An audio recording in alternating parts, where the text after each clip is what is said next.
The following story has been brought to you by StoriesToInspire.org. And I want to share with you two stories that show this idea that when you recognize everything comes from HaKadosh Baruch Hu and you're open to see it, you see unbelievable nisim.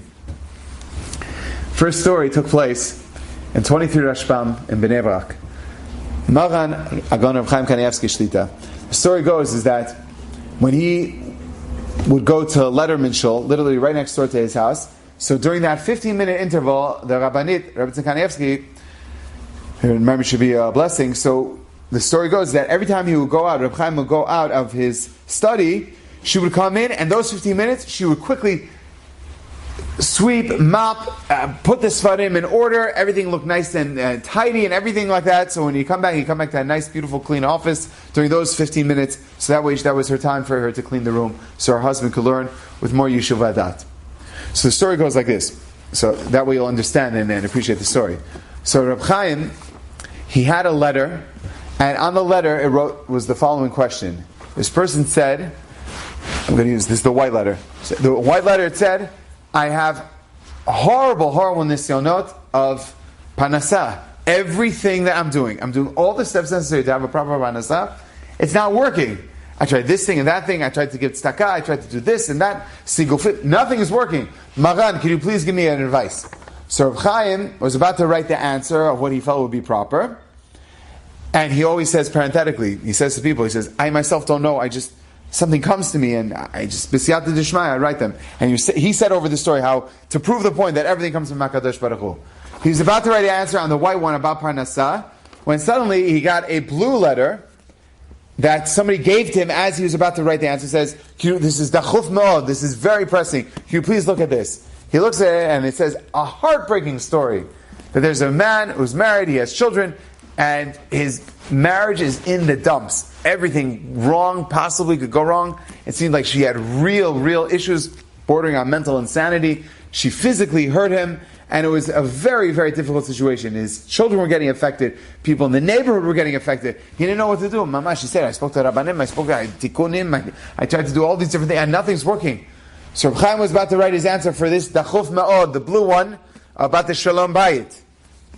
Anyways, someone says, excuse me, Kvod Harav, Higi Azman Mincha. It's time to pay Mincha. So Reb Chaim left the two pieces of paper, the Parnasah one and the Shalom Bayit. The Parnasah is the white paper and the Shalom Bayit and the blue. He left them on the table, both side by side. When he went out to Mincha, the Rabbanit came in and she tidied up the place, and quickly she saw these two letters that were on the table spread out. So she did naturally what every woman would do, is she put it in a nice little pile together and put the pile on top and cleared out the desk so that way it looks nice and clean. But she put the Shalom Bayit, the blue one, on top, and the white one, which talked about the Parnasah, on the bottom. When Reb Chaim came back, obviously it wasn't blue and white, I'm just telling you that way it highlights what it is. He sees the top paper, doesn't even look at what the question is because he assumes that his wife most probably put the one on Reb Chaim's right, the white paper, which was Parnasah. She put that on top, and he writes his answer thinking it's the white paper to the blue paper. And he writes Ein Gemara, he talks about the Gemara over there, that a person's Parnasah is talui in their Shalom Bayit, how they treat their wife. That's what he writes. Ein the Gemara, he says which Gemara it is. And then he takes the other paper about the Shalom Bayit, and Reb Chaim realizes the situation is very desperate. He writes Ein Gemara Gitin, and the Gemara over there talks about Isha Ra'ah, Ivelet Hasan of Beita. The Pasuk of Mishlei says that a foolish woman is literally destroying her house with her hands. Basically, time to as they say, get is Rosh Tevot Gemar Tov. Have a nice ending, and we got to start all over. This is not working out. So that's it. He folds the paper up, sends it back, fine. 6 weeks later, an Avrech comes to Reb Chaim Kanievsky and says, Kvod Harav, I have to tell you, Yasher Koch, Chazak u'Baruch, thank you so much. You saved my life. Reb Chaim says, no. Well, what he says, remember, Kvod Harav, I sent a thing about, He says, yeah, Parnasah. So Reb Chaim goes, so Parnasah, no. So he says, yeah, I started treating my wife okay. I was like, started treating your wife okay? What? I'm sorry, you told me that I should divorce my wife. And Chaim's like, oh, I mixed up the letters. And Chaim says, what happened? He says, Kvod Rav, I have to tell you the truth. My wife and I are happily married, and Baruch Hashem, we have children, grandchildren. When I got that, I was shocked. I have to divorce my wife? I love my wife. I wouldn't do that to her, hurt her like that.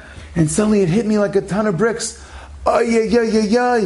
Maybe the reason why I'm not getting Panasah properly is because I have to divorce the evil wife. There's something inside that's not allowing me to connect to her. That it's like an ara. There's some evil inherent that I'm not eradicating within myself, that I'm not connecting. And I started being mechazek in my shalom bayit. I started being more complimentary towards my wife and all that. And Kvod Rav, you have no idea, after that, my home became a happier home. I started feeling more confident about myself and my business decisions. And then, everything flipped around and my business is in order. Thank you, Kvod Rav. I was like, whoa, that was crazy. And then 2 weeks later, another person comes. Says, Kvod Rav, thank you saved my marriage. Chaim's like, yes. He told me, remember that story? He starts telling me the details. Yeah, what happened? He says, you told me that a person's panasah is talui in their isha. I'm like, panasah with isha? What does that do? Then I realized, oh my gosh, maybe the reason why my wife is acting that way is because panasah is not so good. She wants a higher standard of living. She just doesn't know how to articulate that, and she's getting so frustrated with me. So I started to work harder and do all these different business endeavors, and I started to treat my wife and my children, and I started getting them gifts, and overnight my wife turned around. Kvod Rav, you saved my marriage. After this person left, Rabbi Chaim Kanievsky turned to his grandson or his son, and he says, this is crazy. Clearly the tshuva was mixed up. I was supposed to give one answer, another answer. And it saved them, because HaKadosh Baruch Hu decided who's going to get what. If you know it all comes from one source, even letters that are the tshuvot don't make any sense, quote unquote, but they do make sense for the Mikabel. And that's the same idea, Baruch Mordechai and Arur Haman. You understand, it's the same coin, but just two different sides. Another beautiful story I saw from Visions of Greatness, Volume 5. The story goes, Rabbi Weiss brings down a story, we'll call them Yaakov. So they used to call him Jake the Snake. So Jake the Snake, the reason why they call him that is not because he was cunning, because he was little. He used to slither around. He was annoying. And his main antagonist, who used to call him Jake the Snake all the time, was a guy, Chaim. So Chaim, every time he saw Jake, Yaakov, he always make fun, oh, Jake the Snake. He made his life a living Gehenom. Now you can imagine Yaakov dreaded going to school every day. He'd always get in fights. They'd make fun of him. It was Gehenom. And Yaakov could not wait until he would go to high school, and then maybe he'd make a break from Chaim. Unfortunately, Chaim went to the same place he went to, and just kept on going. It was just an endless amount of misery for this young boy. And now he's becoming a young man. Yaakov had a very good friend, Ezra, and Ezra couldn't stand Chaim. Chaim was a very big bully. And make a long story short, it got time that Yaakov was now deciding to go to Eretz Yisrael, and Ezra also was going to go to Eretz Yisrael, but they decided to go to two different yeshivot.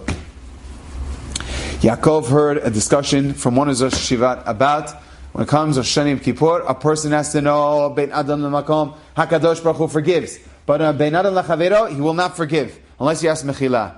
So the Rav said, sometimes we're unaware that we hurt people's feelings. So sometimes you have to tell people, you know you really hurt me. And then maybe they'll make amends, because you don't want a person to get punished, machmat you, because of you. So suddenly, Yaakov summoned the courage, and he went over to Chaim. He found where Chaim was. Chaim, yeah. Chaim looked annoyed at him, yeah. Chaim, do you remember when we were younger, like in elementary, and then in middle school, and then in high school? Yeah. He said, you used to torment me? Oh, yeah, it was fun. It was funny, right? It's like, no, that wasn't funny at all.